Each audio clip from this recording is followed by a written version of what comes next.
আপনাদের দেখাবো কি করে তেল ছাড়া ডিম ভাজা যায়।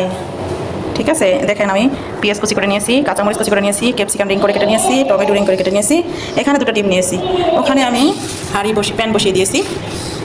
এখন আমি এখানে পেঁয়াজ, ক্যাপসিকাম, কাঁচামরিচ কুচি, টমেটো কুচি এগুলো সব এখানে দিয়ে দেবো। দেখেন এখানে বসিয়ে দিয়েছি, আমি হালকা একটু নেড়ে চেড়ে ভেজে নেব আলতু হাতে। একটু ঢাকা দিয়ে রাখবো, এটাকে আমি একটু ঢাকা দিয়ে নেব 5 মিনিটের জন্য। আমি এবারে উপর থেকে একটু ছড়িয়ে দেবো লবণ। এখন দেখেন এখানে আমি ডিম দুটা ফাটিয়ে নিয়েছি, সুন্দর করে গুলিয়ে নেব। এখন অলরেডি এটা আমার ভাজা হয়ে গেছে, আমি এটার উপর এখন ডিম ছড়িয়ে দেবো।